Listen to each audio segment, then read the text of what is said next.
بکری دینا فرض ہے؟ زیور ڈالنا کس بات کی؟ تعاون کس بات کا کرائیں؟ اگر کوئی ہم سے اس کا شرعی تقاضا پوچھے تو کیا جواب دیں اس کو؟ میرے پاس کوئی استفتاء لے کے آتا ہے تو میں کیا جواب دوں گا؟ اس میں کون سی شے ضروری ہے؟ پھر اگر آپ ناراض نہ ہوں تو فکرہ کہہ جاؤں، دل کرتا ہے بچی والوں سے تعاون نہ کرے، بیٹے والے جو غریب مسکین جہیز کے پیچھے بھاگ رہے ہیں ان سے ہی تعاون کیا جائے، اعلان کیا جائے جس کے بیٹے ہیں سارے آؤ ان سے تعاون کریں تاکہ وہ بیٹی والوں کو تنگ نہ کریں۔ پھر میرا تو ترجمہ یہی ہے، اس طرح نہ کریں کہ تنظیمیں قائم کریں اور بیٹوں والوں کو کہیں پیسے تنظیم سے لے لو، بچی والوں سے نہ لینا۔ یہ بہتر نہیں زیادہ؟ تجارتیں کرتے پھرتے ہو، بیٹا اللہ نے دے دیا ہے تو عرش پہ بیٹھ گئے ہو، رب تبارک و تعالیٰ نے تھوڑا نواز دیا ہے تو تیرا دماغ ہی کہیں اور چلا گیا ہے۔ اس کا باپ بیٹی کا وہ منتیں کرتا پھرتا ہے 2000 4000 5000 10000، اور میں اکثر کہتا ہوں شادی والے دن اتنی کمزور پتلی حالت دنیا میں کسی کے نہیں ہوتی جتنی بچی کے ماں باپ کی ہوتی ہے۔ کہتے ہیں کہ پلیٹ کھانا کم پڑ گیا تو تباہی آ جائے، تو ان غریبوں سے پہلے تعاون نہ کریں جن کے بیٹے ہیں، ان مسکینوں کو نہ دیں، ان کے لیے زکوٰۃ کے حکم کا فتویٰ نہ دے دیں کہ ان کو لگتی ہے۔ شادیاں کر رہے ہو، تجارتیں کر رہے ہو، یہ کس قسم کا ماحول بنا لیا ہے؟ میرے رسول کریم صلی اللہ تعالی علیہ وسلم نے تو فرمایا بیٹیاں بخشش کا ذریعہ ہوتی ہیں، بیٹیاں رحمت کا سبب ہوتی ہیں، اور تم نے بیٹیوں والوں کے لیے بیٹی کو عذاب بنا دیا ہے معاذ اللہ۔ کس چیز کا تعاون؟ ہم شرمندہ کرتے ہیں، شرمندہ۔ آج بھی داماد بڑی تکلیف پہنچاتا ہے، آج بھی ڈرتے ہیں اس کے گھر والے کہیں کوئی ایسی بات نہ ہو جائے، ہم لوگوں کو شرمندہ کر کے نیچا دکھا کے مجھ سے پوچھا نہیں تو نہیں پوچھا، انہوں نے ان کی مرضی تھی، مجھ سے پوچھا نہیں لہذا اب یہ شادی نہیں ہو سکتی، میں نہیں آؤں گا تو منگنی نہیں ہو سکتی، صرف یہ کہ تو منوانا چاہتا ہے۔ ہمارے شادیوں کے موقع پہ لوگ پیچھے پیچھے بھاگتے ہیں، پھپھی ناراض ہو گئی، ماموں ناراض ہو، صرف لوگوں کو شرمندہ کر کے پیچھے بھگا کے نفس کی تسکین ہوتی ہے۔ یہ تیرا میرا طریقہ ہے پر یہ میرے رسول کا طریقہ نہیں، یہ میرے نبی پاک کا طریقہ، یہ سید عالم کا طریقہ۔ سنو، حضرت جابر بن عبداللہ رضی اللہ تعالیٰ عنہ فرماتے ہیں میری بہنیں تھیں، میرے ابا جی انتقال کر گئے تھے احد کی جنگ میں، فرماتے میں غریب تھا، میرے رسول پاک اس طرح بہانوں سے میری مدد کرتے تھے کہ مدد بھی ہو جاتی تھی اور مجھے عزت بھی مل جاتی تھی، بہانوں سے سٹائل اس طرح کا تھا۔ تیری صورت تیری سیرت زمانے سے نرالی ہے، تیری ہر ایک ادا پیارے ادائے بے مثالی ہے۔ فرماتے جنگ کا موقع تھا، میں حضور کے ساتھ چل رہا تھا، میرا اونٹ کمزور تھا، ضعیف تھا، لاغر تھا، سواری کمزور تھی، میں پیچھے رہ گیا۔ ہزاروں لوگ جہاد سے واپس آ رہے تھے، نبی پاک صلی اللہ علیہ وسلم سب سے آگے قیادت کر رہے تھے۔ فرماتے حضور نے 2-3 دفعہ پلٹ کے پیچھے دیکھا، جب میں نظر نہ آیا، اور بھائی پیچھے رہنے والوں کو کون دیکھتا ہے؟ پیچھے رہنے والوں کو بھی کبھی کسی نے دیکھا ہے؟ کہتے ہیں جب میں نظر نہ آیا تو حضور اپنا گھوڑا دوڑاتے ہوئے پیچھے تشریف لے آئے، صلی اللہ سارے پڑھیے درود پاک صلی اللہ علیہ۔ حضور اپنا گھوڑا دوڑاتے ہوئے پیچھے تشریف لائے اور پیچھے آ کے میرے پاس کھڑے ہوئے، اور حضور نے فرمایا جابر اسے دوڑاتا کیوں نہیں؟ میں نے کہا حضور دوڑنے کے قابل ہو تو دوڑاؤ نا، کمزور ہے، ضعیف ہے، لاغر ہے۔ حضور کمزور آدمی کی کمزور سواری، فرماتے حضور کے ہاتھ میں چھڑی رہتی تھی، میرے محبوب نے اونٹ کو چھڑی لگائی۔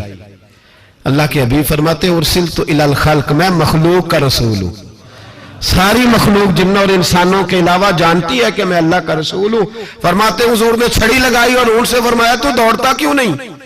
حضرت جابر کہتے ہیں جو سب سے پیچھے تھا وہ سب سے آگے نکل گیا، میں اس کی لگام پکڑ کے کھینچتا پر اسے تو حضور کا حکم ملا ہوا تھا نا، ماتے آگے نکل گیا۔ قربان جاؤں محبوب کی ادائے دل نوازی پر، کہتے ہیں محبوب بھی گھوڑا دوڑا کے میرے پیچھے آئے تو میں آگے نکل گیا، میرے قریب آ کے فرمانے لگے چل یار ہمیں بھی ساتھ لے لے، ہم بھی تیرے قافلے میں شامل ہیں، ہمیں بھی خود بھیک دے خود ہی کہے منگتے کا بھلا ہو، خود بھیک دے خود ہی کہے منگتے کا بھلا ہو۔ فرمایا ہم بھی ساتھ ہیں، ساتھ لے لو۔ کہتے میں حضور کا چہرہ دیکھنے لگا، ایک جگہ پڑاؤ کیا تو فرمایا تیرا اونٹ پسند آ گیا یار، بوڑھا ہے پر آج بھی سب سے آگے نکل جاتا ہے، کمزور ہے پر آج بھی اس کی رفتار دوسروں سے زیادہ ہے،